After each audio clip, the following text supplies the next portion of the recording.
الحمد لله وكفى والصلاة والسلام على من لا نبي بعده أما بعد فأعوذ بالله من الشيطان الرجيم بسم الله الرحمن الرحيم قد أفلح من تزكى وذكر اسم ربه فصلى وقال النبي صلى الله عليه وسلم زكاة الفطر طهرا للصيام من اللغو والرفث وطعمة للمساكين او كما قال عليه الصلاة والسلام۔ معزز سامعین کرام، آج کا موضوع ہے صدقۃ الفطر۔ عائشہ صدیقہ رضی اللہ تعالیٰ عنہ فرماتی ہیں کہ جب رمضان المبارک کا مہینہ آتا، آپ صلی اللہ علیہ وسلم تیز ہوا کی طرح سخاوت فرماتے تھے۔ جس طرح ہوا تیز چلتی ہے، اس طرح حضور صلی اللہ علیہ وسلم کی سخاوت بہت زیادہ ہو جایا کرتی تھی۔ آپ صلی اللہ علیہ وسلم نے حضرت ام سلمہ رضی اللہ تعالی عنہا سے فرمایا، اے ام سلمہ، مال کو خرچ کرتے ہوئے گن گن کے خرچ مت کرنا، اس لیے کہ اللہ بھی تجھے پھر گن گن کے دے گا۔ اور ام سلمہ، مال روک کے مت رکھنا، پھر اللہ بھی تیری رحمتوں کو روک کے رکھے گا۔ اس لیے اس مہینے کے اندر خوب سخاوت کے ساتھ اللہ کے راستے میں خرچ کرنا چاہیے۔ جو 1 روپیہ خرچ کرتا ہے، اللہ اسے 70 گنا بڑھا کر اجر عطا فرماتے ہیں۔ آپ صلی اللہ علیہ وسلم نے رمضان کے روزوں کے اندر رمضان کے روزوں کی زکوٰۃ کو فرض قرار دیا۔ فرمایا کہ صدقۃ الفطر جو ہے یہ روزوں کی پاکی کا ذریعہ ہے۔ روزوں کے اندر جتنی لغویات ہو گئی، جتنی فضولیات ہو گئی، جو کمیاں رہ گئی، اس کو یہ پاک کر دیتا ہے، اور ساتھ میں مساکین کے کھانے کا سبب اور ذریعہ ہے۔ اس لیے صدقۃ الفطر ادا کرنے کا حکم دیا۔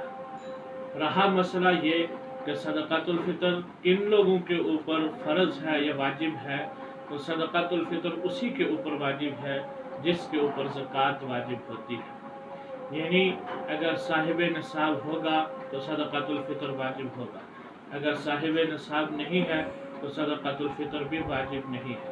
صاحب نصاب اگر 52.5 تولے چاندی کی مالیت کے مقدر اس کے پاس مال ہے تو وہ صاحب نصاب ہے۔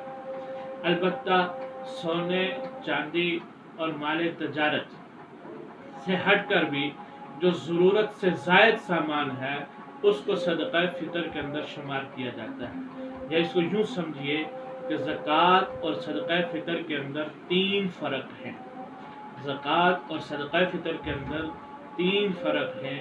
پہلا فرق یہ ہے کہ زکوٰۃ کے لیے صاحب نصاب کے لیے مال کے اوپر سال گزرنا شرط ہے، جبکہ صدقہ فطر کے اوپر سال گزرنا شرط نہیں ہے۔ دوسری بات یہ سمجھیے کہ زکوٰۃ کے لیے مال نامی ہونا شرط ہے، یعنی ایسا مال جو بڑھنے والا ہو، جیسے سونا، چاندی، نقدی یا مال تجارت، جبکہ صدقہ فطر کے لیے یہ شرط بھی نہیں۔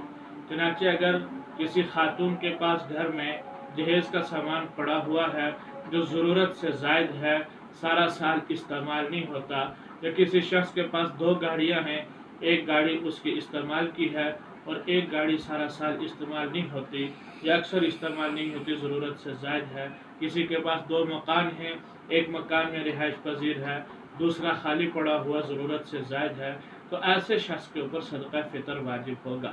ان چیزوں کی قیمت بھی لگائی جائے گی۔ تو یہ دوسرا فرق ہوگا۔ تیسرا فرق صدقہ فطر اور زکوٰۃ میں یہ ہے کہ صدقہ فطر وہ مسلمان کو بھی دیا جا سکتا ہے اور کافر کو بھی دیا جا سکتا ہے، یعنی اہل کتاب کو بھی دیا جا سکتا ہے، جبکہ زکوٰۃ صرف اور صرف مسلمان کو دی جا سکتی ہے۔ صدقہ فطر ادا کرنے میں مساکین کا فائدہ ہوتا ہے، اور یہ صدقہ فطر واجب کب ہوتا ہے؟ عید کی صبح کو یہ صدقہ فطر واجب ہوتا ہے۔ چنانچہ کوئی شخص اگر عید کی صبح سے پہلے رمضان کے اندر ہی فوت ہو گیا، اس کے اوپر صدقہ فطر واجب نہیں۔ اسی طرح وہ بچہ جو عید کی فجر کے بعد پیدا ہوا، उसका सदका फितर भी वाजिब नहीं। सदका फितर हर उस शख्स के ऊपर वाजिब है जो साहिब नसाब हो, खा वो मर्द है खा औरत है। अलबत्ता औरत का सिर्फ अपनी तरफ से वाजिब है अगर वो साहिब नसाब है, और मर्द का अपनी तरफ से भी वाजिब है और अपनी नाबालिग औलाद की तरफ से अदा करना भी उसके लिए ज़रूरी है। अगर औलाद मालदार है तो फिर उसके माल से अदा करे, और शरई मसला यही है कि बच्चों को जो हदिये वगैरह आते हैं वो उनके अपनी मिल्कियत होती है, उसको उसी के ऊपर खर्च करना चाहिए। तो अगर वो मालदार है तो फिर उन्हीं के माल में से उनके ऊपर खर्च करके सदका फितर अदा करे, और अगर मालदार नहीं तो अपनी तरफ से अदा करेगा। जबकि औरत के ज़िम्मे या माँ के ज़िम्मे सिर्फ अपना सदका फितर वाजिब है, औलाद की तरफ से नहीं है। इसी तरीके से अगर खामद बीवी की तरफ से सदका फितर दे दे, जैसे हमारे यहाँ रवाज यही है कि औरतें कमाती नहीं हैं, मर्द ही कमाते हैं, तो उसकी इजाज़त लेना ज़रूरी है। इसलिए बेहतर सूरत यही है कि उससे हमेशा के लिए इजाज़त ले ले कि मैं आपकी तरफ से हर साल सदका फितर अदा कर दिया करूँ। तो ये ज़्यादा बेहतर है, हर साल दोबारा से इजाज़त लेने की ज़रूरत नहीं पड़ेगी। लेकिन इजाज़त लेना उससे ज़रूरी है सदका फितर अदा करने के लिए। सदका फितर अदा कब करना है? तो रमज़ान के अंदर कभी भी अदा कर ले, सदका फितर अदा हो जाएगा। ज़रूरी नहीं कि ईद के दिन ही अदा करे, बल्कि प्यारे आका सल्लल्लाहु अलैहि वसल्लम ने यह भी फरमाया कि सदका फितर ईद से 1-2 दिन पहले अदा कर दिया करो, ताकि मसाकीन अपनी ज़रूरियात में उसको खर्च कर सकें। सदका फितर की मिकदार क्या है? तो सदका फितर की मिकदार 2 किलो गंदम, 2 किलो से कुछ ज़ायद है, और इसी वजह से कहा यह जाता है कि एहतियातन 2 किलो मुकम्मल गंदम या गंदम का आटा। इसका नसाब जो आजकल उमूमन बतलाया जाता है कि एहतियातन तकरीबन 100 रुपया ये सदका फितर कम से कम है।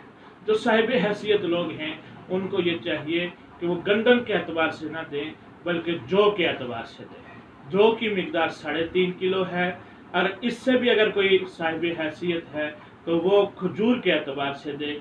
दरमियानी किस्म की खजूर का रेट बाज़ार से मालूम करके 3.5 किलो खजूर ये सदका फितर होगी। इससे भी अगर कोई अच्छा साहिब हैसियत है तो वो फिर किशमिश 3.5 किलो उसके एतबार से सदका फितर दे। सदका फितर से गरीबों मिस्कीनों का तावन होता है। प्यारे आका सल्लल्लाहु अलैहि वसल्लम खुद भी यतीम थे और यतीमों गरीबों मिस्कीनों का बहुत ख्याल रखा। चनाचे एक मरतबा प्यारे आका सल्लल्लाहु अलैहि वसल्लम ईद की नमाज़ पढ़ाने के लिए तशरीफ़ लेके जा रहे हैं।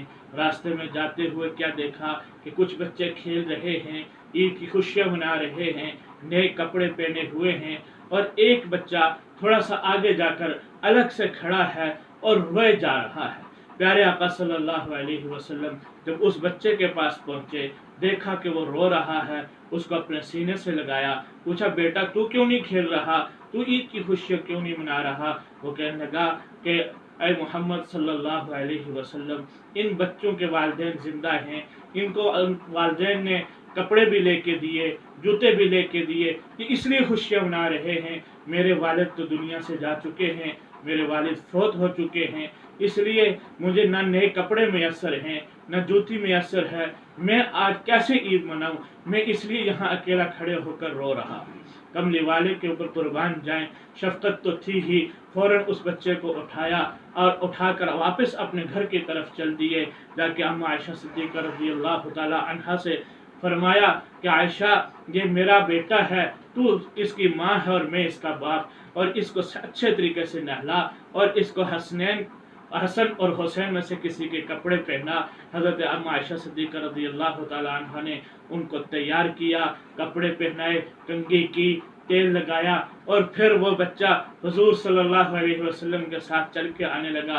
प्यारे आका सल्लल्लाहु अलैहि वसल्लम ने फरमाया कि नहीं, आज तू पैदल चल के नहीं जाएगा, तू काली कमली वाले के कंधे पे सवार होके जाएगा। आज क्या वो खुश नसीब बच्चा था। वो बच्चे भी देख के हैरान हुए होंगे कि आए काश कि हम इस बच्चे की जगह होते, कि ये बच्चा आज सवार है اور नबुव्वत का वाली मुहम्मदुर रसूलुल्लाह सल्लल्लाहु अलैहि वसल्लम खत्म नबुव्वत का ताज पहनने वाले इसकी सवारी बने हुए हैं। हुजूर सल्लल्लाहु अलैहि वसल्लम के कंधों के ऊपर सवार मस्जिद नबी शरीफ में पहुंचते हैं। मस्जिद नबी शरीफ के अंदर जब मिंबर पर तशरीफ ले जाते हैं, बच्चा नीचे बैठना चाहता है, कहते हैं नहीं नहीं बेटे आज तो मेरे साथ मिंबर पे बैठेगा। मिंबर पे साथ बैठाते हैं और साथ बैठाकर फिर खुतबा इरशाद फरमाते हैं। मालूम हुआ कि प्यारे आका सल्लल्लाहु अलैहि वसल्लम को यतीमों से बड़ा प्यार, बहुत मोहब्बत थी और उस वक़्त आप सल्लल्लाहु अलैहि वसल्लम ने फिर सदक़े की तरगीब दी, फितराने की तरगीब दी, उसके मसाइल और अहकामात बयान किए। तो मेरे भाइयों बुजुर्गों दोस्तों, सदक़ा फ़ितर को अदा करके और उससे बढ़कर सदका खैरात और ज़्यादा करना चाहिए। ये ना हो कि कहीं हम कमी कर दें, ज़्यादती हो जाए तो कोई बात नहीं, गरीबों मिस्किनों को भी हम अपने साथ ईद की खुशियों में शामिल कर दें। क्या हुआ अगर अपने बच्चों के लिए एक कपड़े का जोड़ा लेना है तो साथ में अगर कोई गरीब मिस्कीन यतीम बच्चा है उसके लिए भी एक जोड़ा ले लिया तो कोई हर्ज की बात नहीं। अपने बच्चों के लिए अगर जूतियां लेनी हैं उनके लिए भी ले ली तो कोई हर्ज की बात नहीं। लेकिन कल अल्लाह के यहाँ क़यामत के रोज़ कितनी खुशी होगी जब वो बच्चा ये कहेगा कि ऐ अल्लाह इसको भी मेरे साथ जन्नत में दाखिल फरमा दीजिए, इसलिए कि जैसे इसने अपने बच्चों का ख्याल रखा ऐसे ही मेरा भी ख्याल रखा। अल्लाह तबारक व तआला से दुआ है अल्लाह जल्ल शानुहु हमें खूब सदका खैरात करने की तौफीक नसीब फरमाए और अपने फ़राइज़ वाजिबात को पूरा करने की तौफीक अता फरमाए। व आखिरु दावाना अनिल हम्दुलिल्लाहि रब्बिल आलमीन।